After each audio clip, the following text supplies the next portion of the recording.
Paz do Senhor, estamos aqui para transmitir mais uma aula onde nós iremos aprender coisas profundas. Nós iremos fazer 3 vídeos falando sobre a construção do tabernáculo de Moisés, do primeiro templo, que é o templo de Salomão, e do segundo templo. O terceiro vídeo vai falar da reconstrução do segundo templo feita pelo rei Herodes. Então, se você não assistir os 3 vídeos, você não entenderá a conclusão do que está sendo ensinado aqui. Começamos com o primeiro vídeo falando sobre como foi construído o tabernáculo de Moisés, e ali representava a presença de Deus apontando para Cristo. No segundo vídeo você vai ver e aprender sobre a construção do templo de Salomão. E no terceiro vídeo você vai ver e aprender e ter uma noção de como foi a reconstrução do segundo templo pelo rei Herodes. Serão aí 3 vídeos. Assista os 3 vídeos que você terá uma noção de como foi feito esse trabalho. Lembrando que o terceiro templo nós não temos, porque este templo, quem vai assumir é o anticristo. E só vai estar pronto este terceiro templo depois do arrebatamento da Igreja de Cristo. Ou seja, a Igreja de Cristo é arrebatada, vai ser construído o terceiro templo e o anticristo vai assumir este templo, vai entrar lá dentro desse terceiro templo e de lá o anticristo vai estar comandando e ele vai estar reinando em Israel. Ele, o anticristo, vai assumir esse terceiro templo. Então, nós temos aí somente a construção do tabernáculo, do primeiro templo e a reconstrução do segundo templo pelo rei Herodes. Assista que você vai ter uma noção. Todo o conteúdo contido nesse vídeo é com base na Bíblia e no contexto histórico-teológico. É uma ilustração, uma noção para vocês terem a ideia de como foi mais ou menos na época. As imagens e as pessoas no vídeo foram criadas pela IA, Inteligência Artificial. Pegue sua Bíblia, caderno e caneta que a aula vai começar. Lembrando que o nosso foco principal é a Bíblia. Cresça na graça e no conhecimento de Cristo. A maioria das pessoas imagina o tabernáculo como uma tenda simples no deserto. Mas o que foi construído ali não foi simples, foi impossível. No meio da areia, sem tecnologia, sem estrutura, ouro precisou ser derretido a mais de 1000 graus. E ele derreteu. Nada ali podia falhar. O material era precioso. O trabalho era perigoso. O povo era comum. Cada medida seguia exatamente o modelo que Deus mostrou a Moisés. Sem improviso, sem atalhos, sem margem para erro. Porque aquele lugar não seria apenas uma tenda, seria a morada do Criador do universo no meio do deserto. Quando Deus entregou a Moisés o modelo do tabernáculo no monte, ele não apenas mostrou medidas, formas e materiais. Ele mostrou um padrão celestial, um desenho que Moisés viu com os próprios olhos e que precisava ser reproduzido com absoluta fidelidade. Mas o povo que aguardava ao pé da montanha não era formado por artesãos renomados. Eram homens que, por gerações, tinham vivido sob o peso da servidão. Suas mãos conheciam barro, palha e tijolos, não ouro, não prata, não tecidos raros. A Escritura diz que Deus chamou Bezalel pelo nome. Entre milhares, ele apontou um único homem, e então fez algo extraordinário. Encheu Bezalel com o seu espírito, dando a ele sabedoria, entendimento, conhecimento e habilidade em toda obra artesanal. Mas um homem sozinho não levantaria o tabernáculo. O deserto exigia unidade.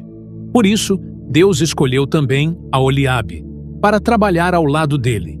e lhes deu algo precioso: a capacidade de ensinar.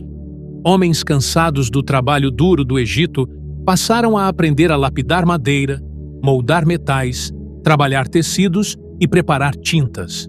Suas mãos, antes marcadas pela escravidão, começaram a adquirir precisão. Eles já não eram ex-escravos, eram construtores de um santuário vivo. E o que estava prestes a acontecer mostraria que, mesmo no ambiente mais improvável, Deus prepara homens para obras que ultrapassam qualquer limite humano.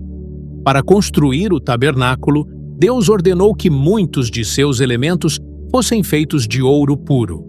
Mas existe um detalhe que raramente lembramos: o ouro só se torna líquido quando atinge 1064 graus Celsius. Como um povo no meio do deserto, sem carvão mineral, sem ferramentas complexas, sem fornalhas elaboradas, conseguiu alcançar uma temperatura tão alta? A resposta começa séculos antes.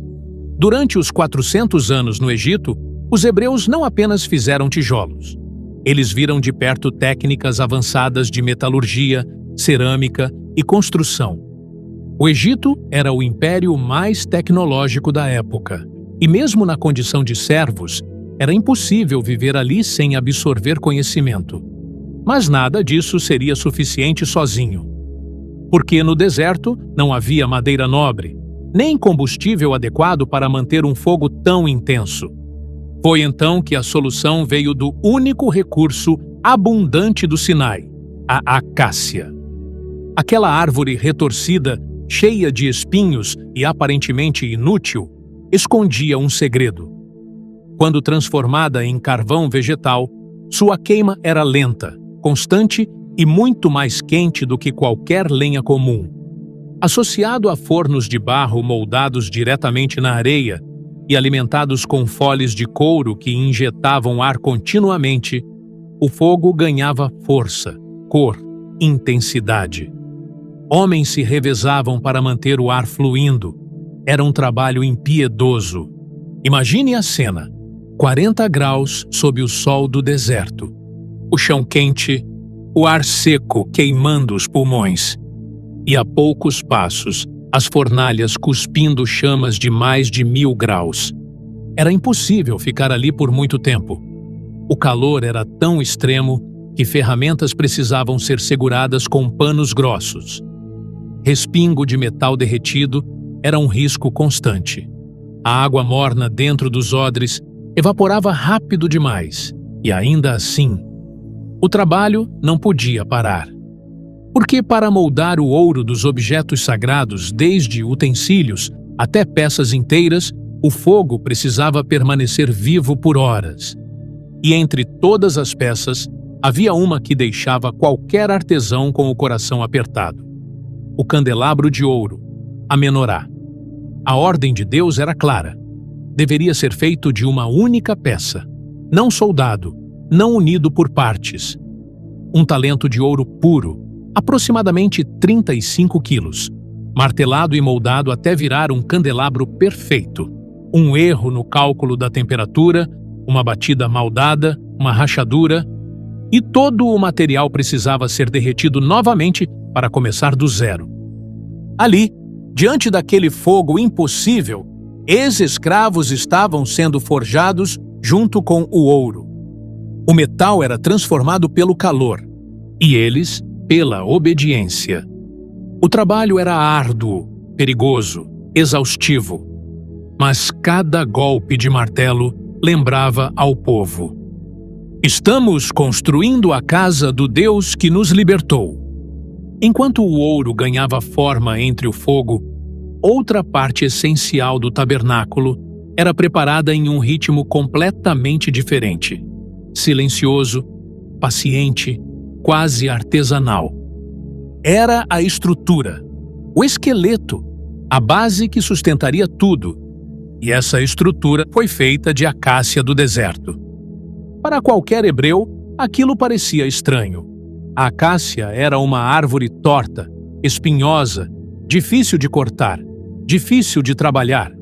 Nada nela tinha cara de construção sagrada. Mas Deus não pediu uma madeira comum.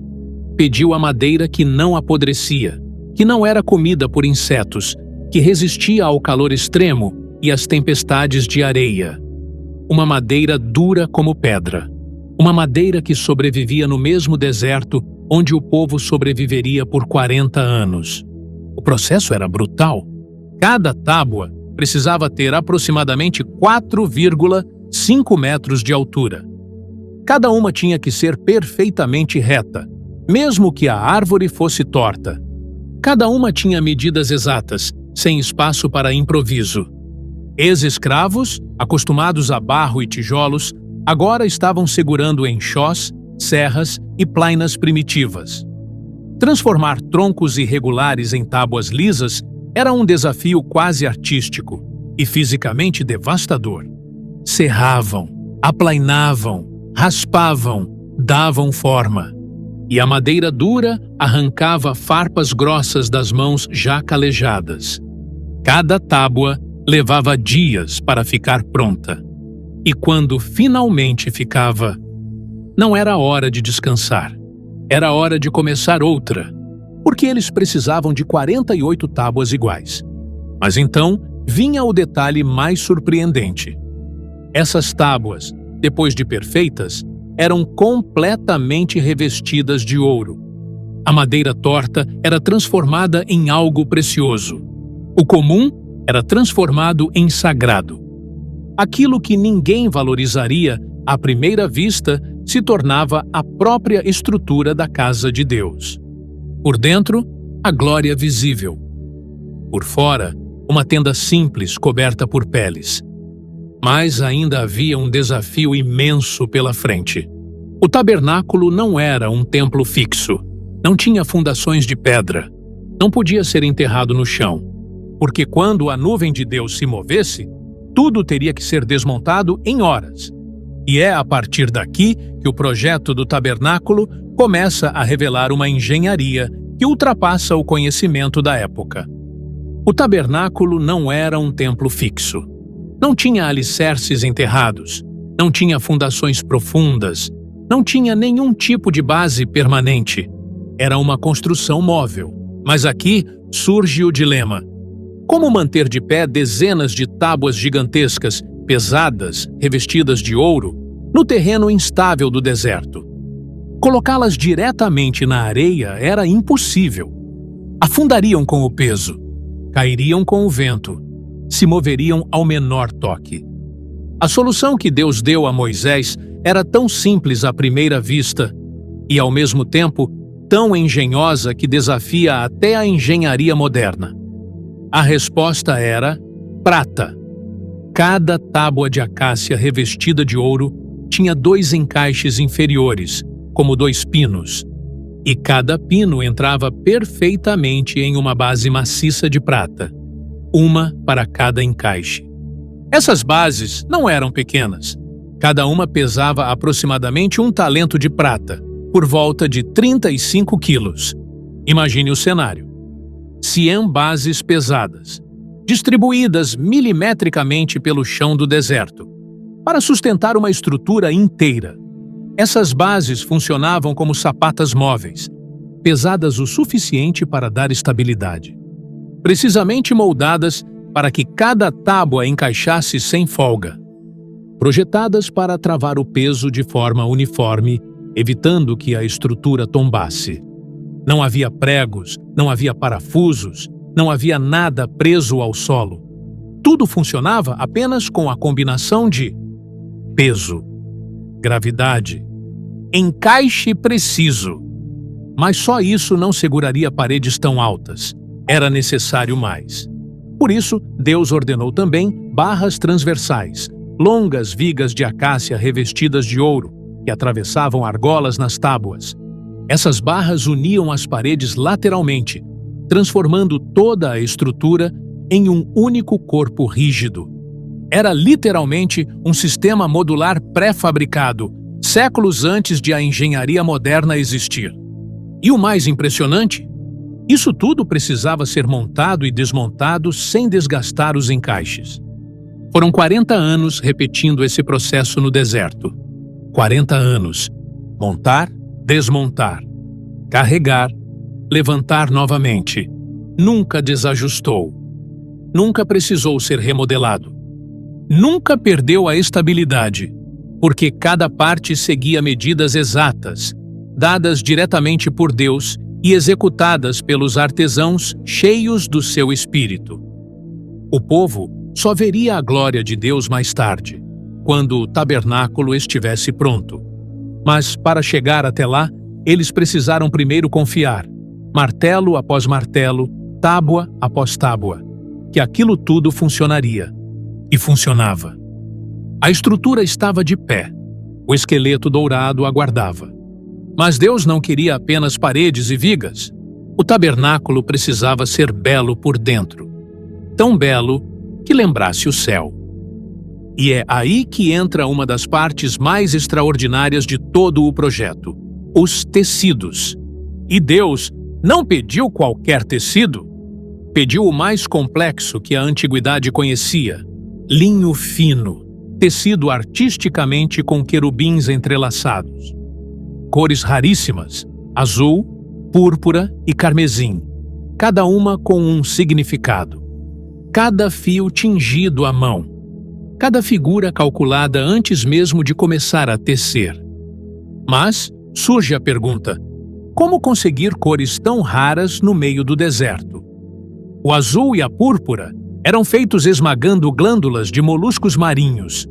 Cada gota de pigmento custava mais do que prata. E o povo estava no Sinai, longe do mar Mediterrâneo, longe da Fenícia, longe das rotas comerciais de luxo. De onde veio aquele material? A resposta está em Êxodo 35. Todos os que tinham essas coisas as trouxeram como oferta ao Senhor. Esses tecidos, cores, fios e materiais provavelmente vieram do Egito, entregues como despojo na noite da Páscoa, quando os egípcios imploraram para que os hebreus fossem embora logo, entregando suas riquezas. Mas possuir o material não era suficiente. Era preciso transformá-lo. E esse trabalho coube a quem a Bíblia chama de todas as mulheres hábeis de coração. Elas fiavam, tingiam, secavam ao sol. Repetiam o processo dezenas de vezes até atingir a cor exata que Deus pediu. O interior do tabernáculo, chamado na Bíblia de o tabernáculo propriamente dito, era tecido com querubins. Mas isso não significa que eram bordados simples colocados por cima. Não. O texto indica que os querubins faziam parte da estrutura do tecido, aparecendo diretamente no pano enquanto era tecido, algo que exigia matemática, planejamento e um tear complexo. Antes de começar, elas precisavam planejar o desenho, contar os fios, prever onde cada cor começava e terminava, imaginar o resultado antes de existir. Um erro no cálculo e o querubim apareceria torto, ou fora do lugar, ou repetido na medida errada. Estamos falando de mulheres no deserto, sem manual, sem diagramas, sem modelos, criando o equivalente a tapeçarias reais dentro de uma tenda improvisada. E o resultado? Por fora, o tabernáculo parecia uma tenda rústica, comum, com peles expostas ao sol. Mas por dentro, quem entrava via o céu. Querubins bordados acima da cabeça. Cores vivas refletindo a luz dourada do candelabro. Tecidos que brilhavam como se fossem feitos para reis. O sagrado escondido sob o simples. O eterno escondido sob o comum. E enquanto os tecidos eram preparados, outra parte crítica precisava ganhar forma. As vestes do sacerdote, que não eram apenas roupas, eram equipamentos de sobrevivência diante da santidade. As vestes do sumo sacerdote. Êxodo 28 descreve cada peça com detalhes impressionantes. Não eram roupas simbólicas, eram equipamentos de proteção espiritual, porque entrar na presença de Deus, no lugar santíssimo, não era um ato religioso comum, era um ato de risco absoluto.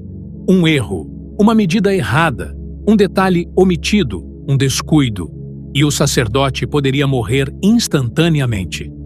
Imagine vestir uma roupa sabendo disso.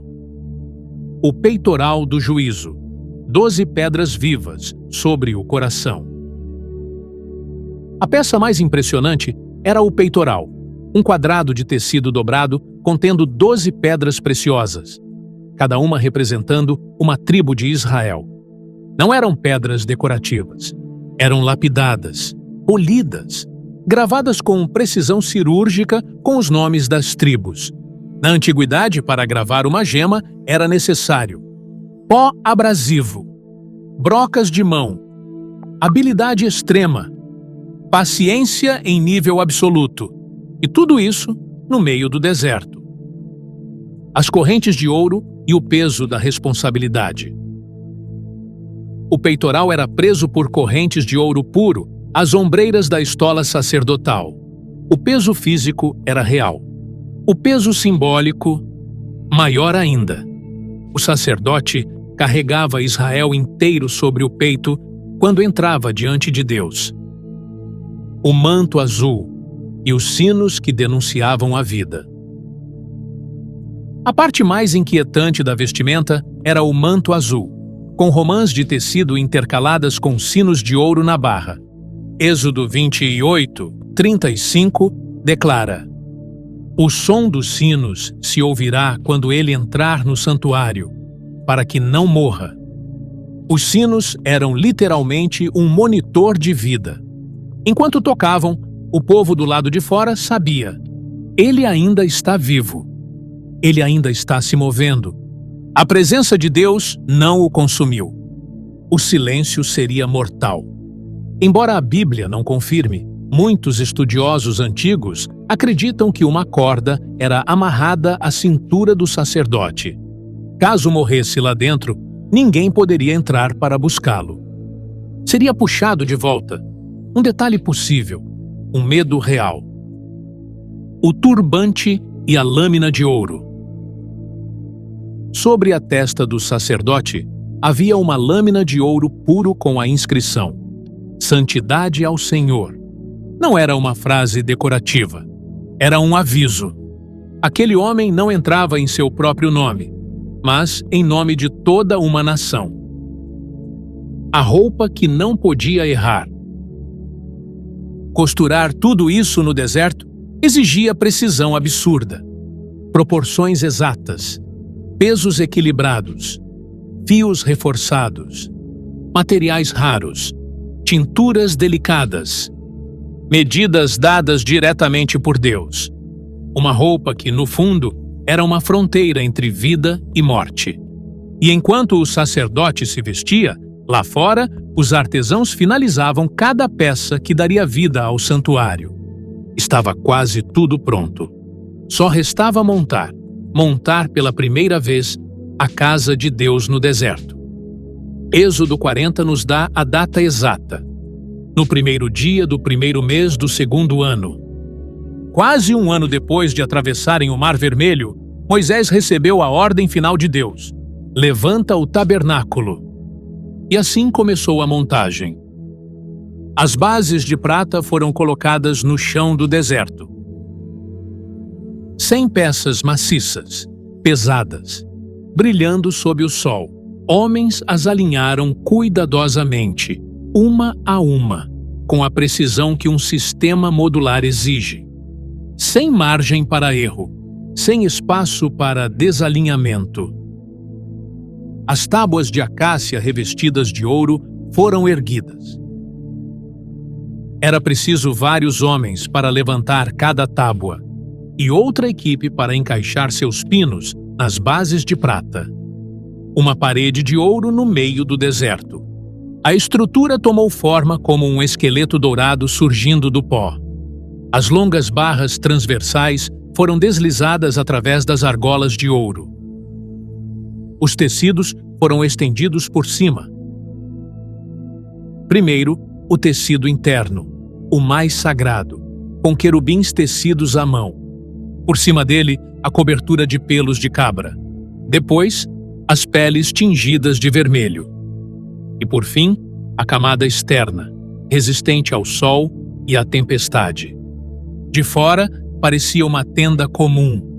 Por dentro, parecia o céu. O interior foi mobiliado. A Arca da Aliança foi colocada no lugar santíssimo.